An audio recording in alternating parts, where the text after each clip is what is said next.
Okay, varying the method of introduction depending on the age of the kids and the demand level of the music. How many times have you handed out a piece of music that you love and you sight read it with your kids and they're like, oh. I mean, when I introduced Hammersmith, I knew they were not going to fall in love with Hammersmith. A couple years prior, we had done Ron Nelson's Pasacalla. I knew they weren't going to be able to read it and make it sound good, and they were going to hate it. So in those instances, I played, a recording of a university band performing the piece and had them follow their parts before we played a note, so that they follow their parts and listen and get excited, and then they wanted to do it. But if I had done it the other way around, I know my kids, they would have poo-pooed that. They would have not wanted to put in the time and energy necessary to play Hammersmith, because it's such a heady piece. It's not as accessible as others. Then you've got some Eric Whitacre music or other pieces that are really accessible that they're going to fall in love with sight reading it. It depends. So, sometimes you truly sight read the entire piece on the very, very first day. You're doing a Sousa March, just read it down. And that's your macro introduction. As I said, playing recordings first sometimes. Longer pieces introduced by major sections structurally. Hammersmith's almost 13 minutes long. So even after we heard the recording, our first read was a portion of the first river section and then a portion of the first allegro. And it took us about a week and a half. We did Lincolnshire Posy a few years ago. Well, we did one day, one movement, and read through them. Choose tempos based on ability versus challenges. We did Armenian dances this year at LGPE, and we didn't, sight read the Furioso at,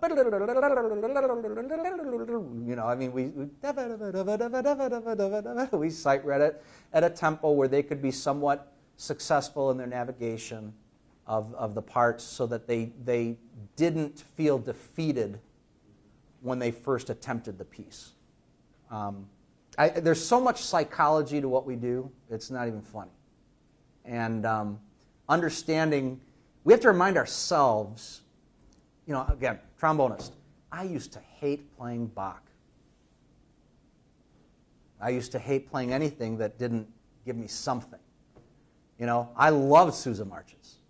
French horns that sat in front of me hated Sousa march. It all depends on what your parts are in the piece, and we have to remind ourselves of that when we introduce something and when we select our literature. I think we need to really try and find a program that gives equal challenges to everybody, so that they're all excited and engaged. So the first part of the macro, if you look at F and G, let's say that it's a 10-week concert cycle. The introduction of the literature for me, I tend to do macro for about 1 to 2 weeks, depending on the literature. So about 20% of your overall concert cycle is the initial macro. And this time represents laying the groundwork. I like to tell my kids it's the sculptor preparing the marble. Sometimes it's the sculptor selecting the slab of marble.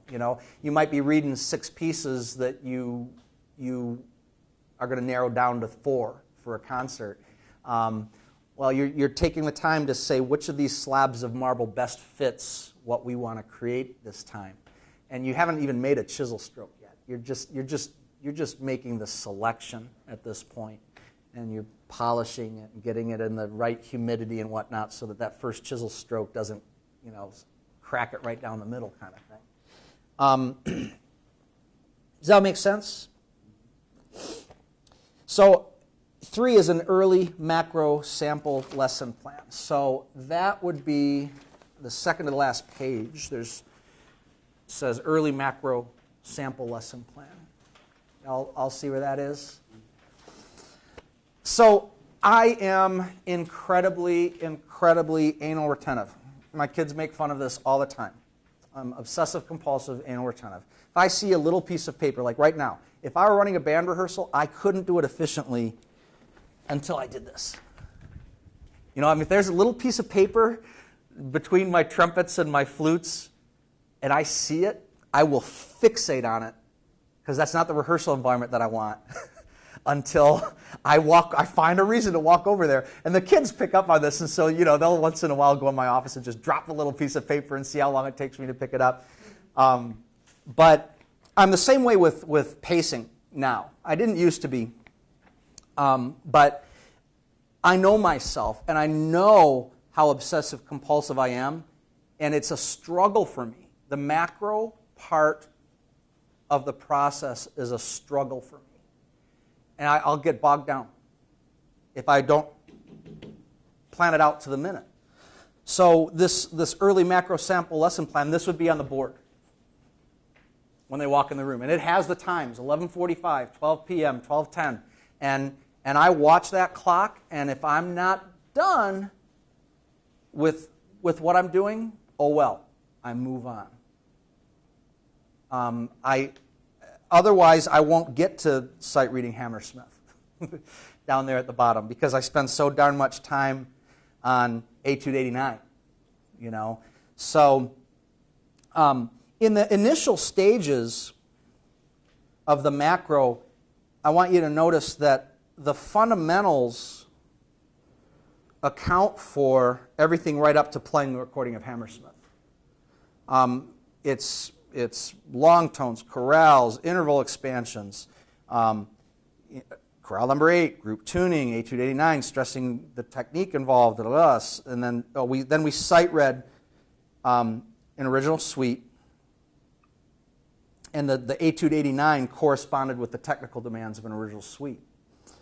Then playing the recording of Hammersmith happened after 24 and 30, which is the do, do, do, do, do, do. I started that river thing because I knew that was going to be one of the hardest elements. I was way less afraid of the technique in the middle of that piece than I was the bookend river sections and the tonalities and the control that was necessary. So we started that etude right away. Played the recording, sight read Hammersmith. The ratio of the fundamentals to the music, this was a very fine band. These are blessed with really hardworking, talented kids. And even so, I still spent 50% of my rehearsal time on fundamentals. So on a block schedule, it counts for about 45 minutes. Now, when I was at Plymouth, I was on a traditional schedule. We had 55-minute classes. The ratios never changed, just the amount of time did. But I have always... This is just how I was taught. I was very fortunate from the moment I began trombone in 6th grade to have private instructors who were tremendously detail-oriented and fundamentally oriented. And so I just learned to apply that teaching method to the full ensemble. So does the early macro, does that all make sense? Any thoughts or questions or comments on any of this stuff so far? No? You guys, I thought, we've got to make this interactive. We're going to run out of time. We'll be done. Well, maybe not. It's already 2. Okay, back to the outline then. Micro rehearsals. This is where the sculptor takes out the chisel. This is where you start to detail the literature. You're in week 3 or the end of week 2 of a 10-week cycle. Detailing, detailing, detailing. This is where you demand, no, it has to be this. That's really great, but it's not matched yet. Let's, listen to the note lengths. Listen to the pitch. And you take time to fix those issues. But that having been said, don't abandon the macro entirely. Again, I'm really bad at this. So that's why I put it on there, because I believe so firmly in it, because I know my band always performs better when I allow the macro to still exist. But it takes so much self-discipline for me to do that.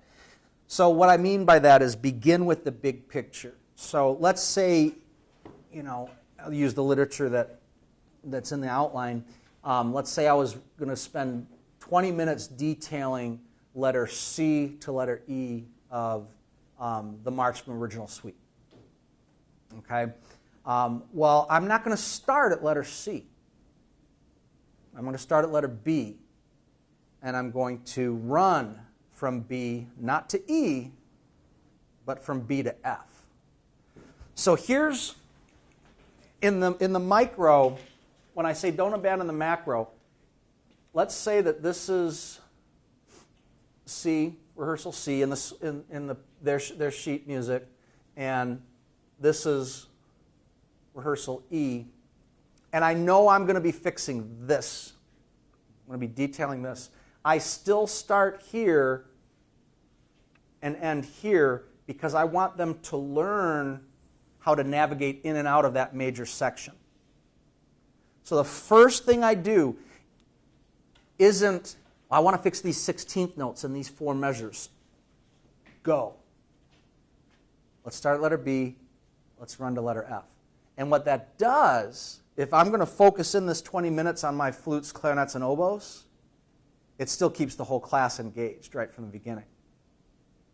So, beginning with macro, even though it's a micro rehearsal, beginning with the big picture.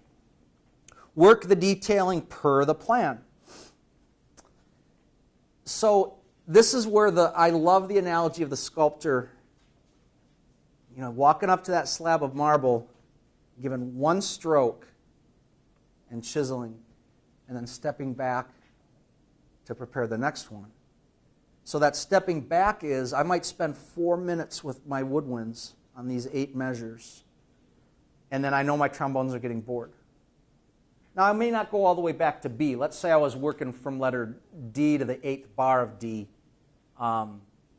with the woodwinds. I might just go back to C now. All right, let's go from C to the 8th bar of D. I'll spend 3-4 minutes, run a segment of this overall macro. All right, we're ready for our next chisel stroke.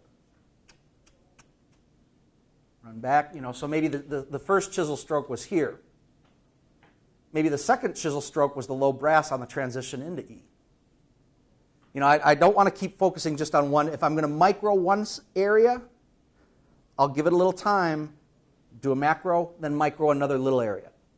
And I'll remind what I had worked on. If I get to here, and the next run, the woodwinds are back to doing something incorrectly, I'll say, now, come on, you're not applying what we just worked on. It's constant reminders. But it's all about the pacing and keeping them engaged and chiseling. So when you're rehearsing, you like to go back and forth, where you'll do, the way I'm hearing you explain this is you'll do a micro section, and to keep the other kids engaged in the rehearsal, you'll go back and then do a little bigger part of it, the macro. Absolutely. But then you're going to readdress another section, do the micro and macro. So do you find yourself going back and forth and doing my lesson, the lesson plan in the micro for me is I'll have a list of bullet points. Woodwinds measures 60 to 64, clean 16ths. Brasses measure 72 to 78, work intonation. And so on. Percussion, work clarity and balance. Da, da, da. And I'll have my little bullet points and try and refine those, and then give them opportunities still within the macro to apply it in context. Because that's the hardest part. You can make that 4 measures sound spectacular. But getting into it and out of it, it doesn't always still remain that spectacular. It's like, if you think about marching band, it's the same kind of concept. You clean chart 6 to chart 7. You spend 5 minutes doing that 8 counts. Then you go back to the beginning and run from the opening set to page 10, and all of a sudden, well, what did we just spend 20 minutes on, guys? Well, it's because they need time to learn to navigate through that in context. So that's why you never should abandon the macro, I believe. But it's a smaller percentage of what your efforts are, certainly.